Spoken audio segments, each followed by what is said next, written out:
When did hope cease to require risk?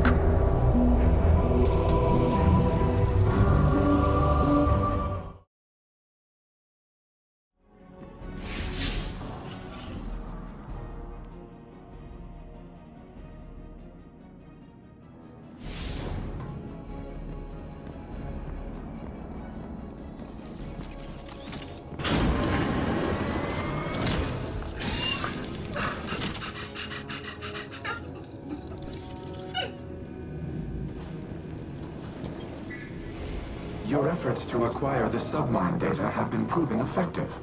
My reconstruction continues apace. This is not the first time the Hive have sought to steal my weaponry. I froze an entire brood on Mars to stop their last attempt. Despite their persistence, they have never once succeeded. In no small part thanks to the Vanguard. This time will prove no different. My diagnostics indicate that we nearly have enough data to complete the repair cycle. Once the warsats are under our control, I will lay waste to the Wrathborn. If they so desire to witness the power of a war mine, then I will gladly oblige.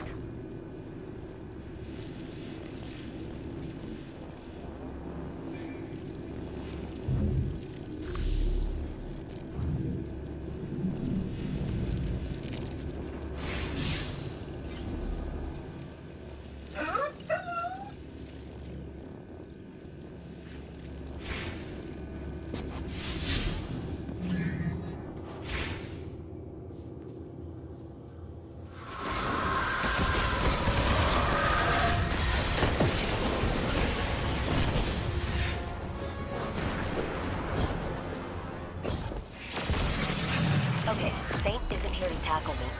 Osiris, how lucid were you during your, abduction?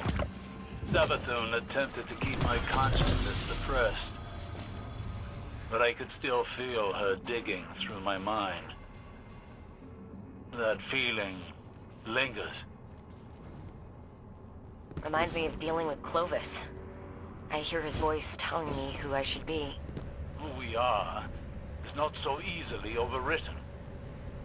Despite all his poisoned words, you are still you.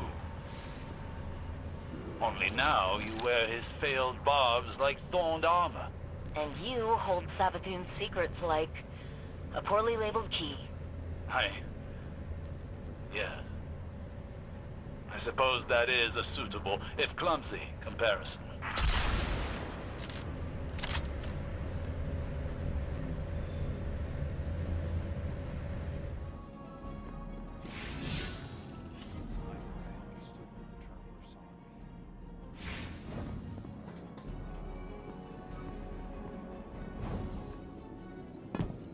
We have no time for pleasantries, Osiris. I bring grim tidings. My Techians have been trying to make sense of Xivu Arath's tactics. Her armies are legion, yet she commits minimal forces to battle. Minimal forces? Every Wrathborn we cut down is replaced by 2 more.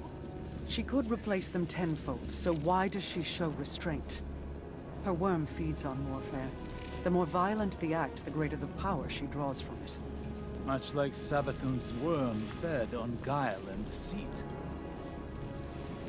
You mean to say that... This is not a war. It is a ritual. Her death singers weave their magic and prepare for a grand sacrifice. If so, our strategy remains unchanged. Retake the warsats and eradicate the Wrathborn. Just as Xivu Arath desires. The warsats are immensely powerful. Their use would result in unparalleled destruction. She cares not which side is obliterated. Her worm will gorge itself on the carnage either way. She would turn her armies into blood sacrifices. And the warsats would be the blade. Overwhelming force has proven to be the only effective tactic against the Hive. Without it, I do not know what to do. Then I suggest you think of something, and quickly. I will apprise your vanguard of these findings.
data like encrypted.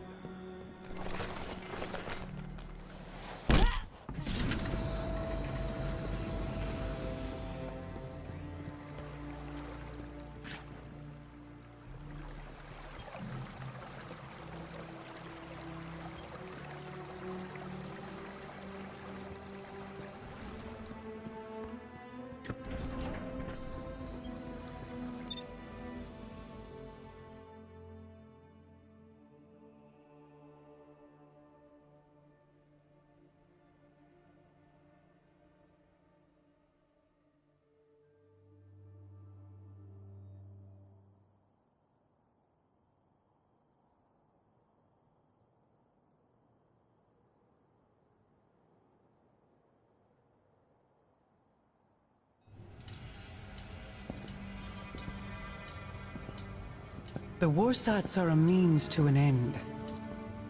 Xivu Arath will bask in the destruction they bring, and open the Ascendant Plane above Earth, as she did on Tora Bottle.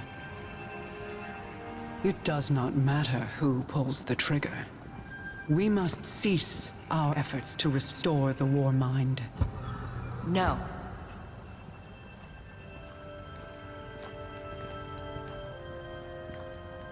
We've worked too long and too hard to stop now. Rasputin is our best shot at winning this war. That is precisely my concern. He is a weapon made to be wielded. He is more than a weapon. He's our ally. And he will act in humanity's best interest. Are you certain? He has kept secrets in the past, acted without counsel or consensus. So have you. Rasputin's made mistakes. But he's learned from them. The same as the rest of us.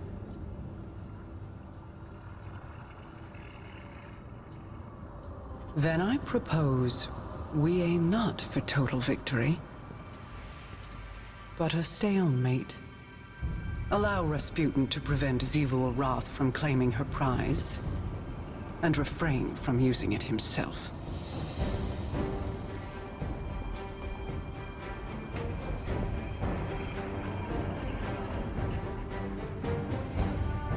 It's settled then.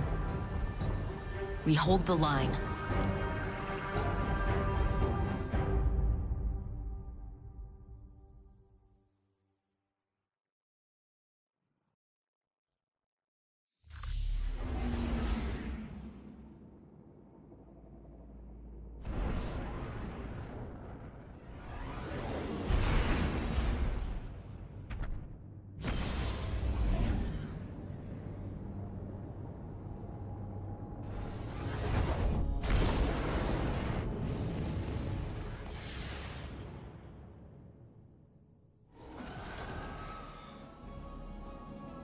I thought I understood.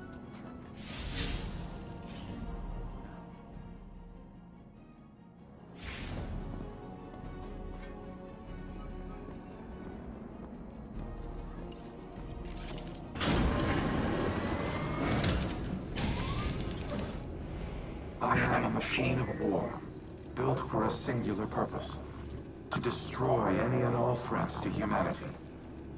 Clovis and I disagreed on what constituted such threats, but not on the means to the end. On Mars, I developed the escalation protocol to combat the Hive. Ever-increasing application of force in the face of rising opposition. Was I playing into Xivu Arath's hands even then? Has she always accounted for my methodologies? What purpose do I serve if my actions place humanity in danger? Am I even capable of developing a solution without mass destruction? This is a calculation I have never had to make. It will take time to run the necessary combat simulations. Follow the directions of the Vanguard in the interim. I will contact you if and when I have determined our next objective.